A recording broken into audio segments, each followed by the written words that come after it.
अरे ये क्या, घर में तो ये थोड़ी सी मूंग दाल ही बची है। लगता है आज मुझे फिर से मूंग दाल की थोड़ी सी खिचड़ी बनानी पड़ेगी।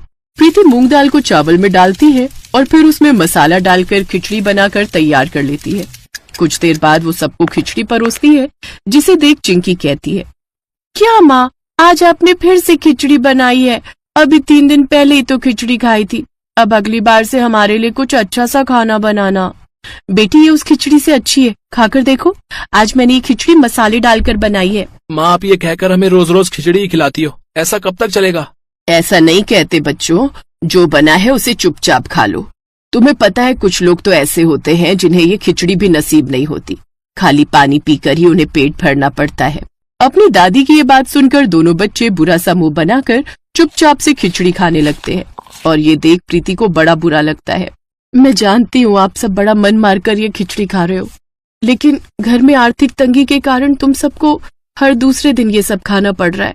प्रीति का पति रमेश एक फैक्ट्री में मजदूरी का काम करता था, लेकिन इतनी मेहनत करने के बाद भी वो कुछ पैसे ही कमा पाता था, जिस कारण उन्हें खाने में ज्यादातर खिचड़ी ही नसीब होती थी। भले ही प्रीति ज्यादातर खिचड़ी बनाती हो, लेकिन उसकी खिचड़ी खाने में काफी स्वादिष्ट होती थी।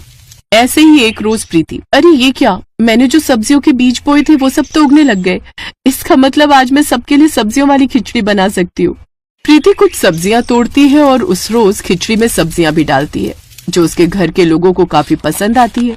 वाह बहू, ये सब्जियों वाली खिचड़ी तो उस मसाले वाली खिचड़ी से भी काफी अच्छी बनी है। हाँ माँ, सचमुच अच्छी बनी है। आज की खिचड़ी तो जबरदस्त बनी है, थोड़ी और मिलेगी? हाँ, क्यों नहीं, ला अपनी प्लेट इधर दे। प्रीति उसे और खिचड़ी खाने को देती है।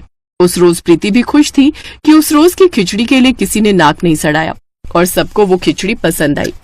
दरअसल प्रीति के पति की ज्यादातर तनख्वाह घर खर्च और अपने बूढ़े माँ बाप की दवाई में ही खर्च हो जाती थी, इसलिए प्रीति भी मूंग दाल और चावल ले आती और खिचड़ी बनाकर तैयार कर लेती। ये उसे सस्ता पड़ता। ऐसे ही एक दिन जब वो सब खिचड़ी खा रहे होते हैं, तभी उनकी पड़ोसन सरला उनके घर आती है। अरे लगता है मैं गलत समय पर आ गई। खैर कोई नहीं, मैं चलती हूँ, आप सब खाना खाइए। अरे काकी, खाने के समय पर आई हो और बिना खाना खाए जा रही हो? आओ आओ, बैठो बैठो, मैं आपके लिए भी परोसती हूँ। सरला भी जब उसके हाथ की बनी खिचड़ी खाती है तो उसे भी वो बड़ी पसंद आती है।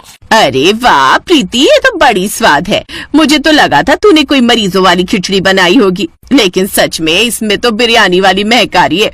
सच कहूँ तो मुझे लगा था किसी के यहाँ बिरयानी पक रही है लेकिन इसमें तो बिरयानी से भी ज्यादा स्वाद था। वाह वाह वाह, मजा आ गया।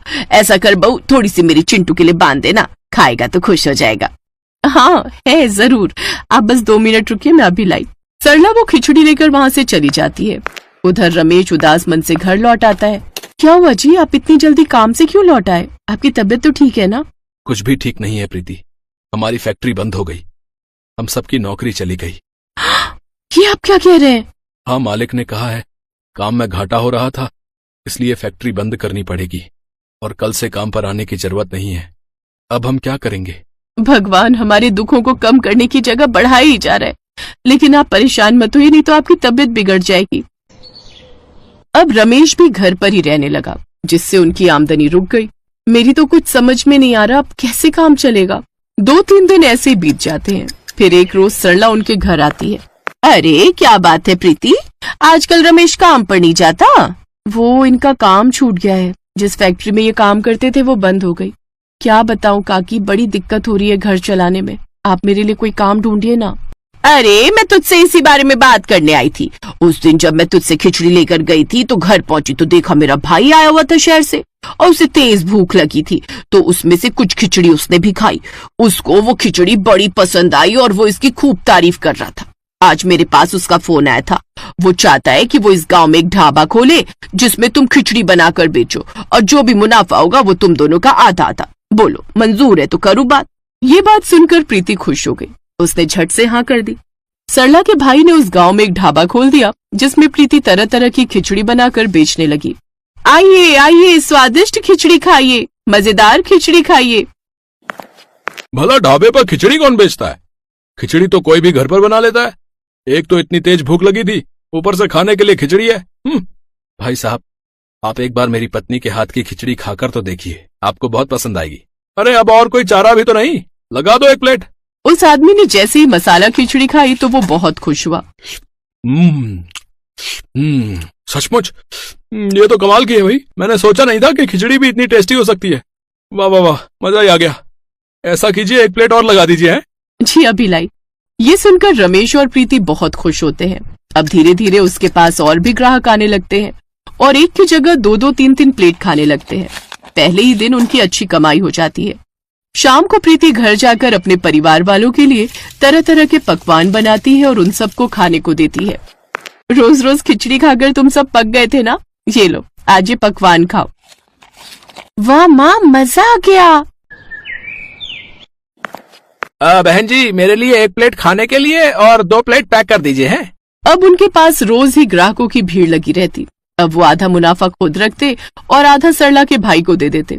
कुछ समय बाद उन्होंने वो ढाबा खरीद लिया और अब उस पर खिचड़ी के साथ साथ और भी तरह तरह का खाना बनाकर बेचने लगे। अब दोनों पति पत्नी खूब मुनाफा कमाने लगे, जिससे अब उनके ढाबे पर तो हर रोज ही खिचड़ी बनती, लेकिन घर की रसोई में अब खिचड़ी के अलावा तरह तरह के पकवान भी बनते।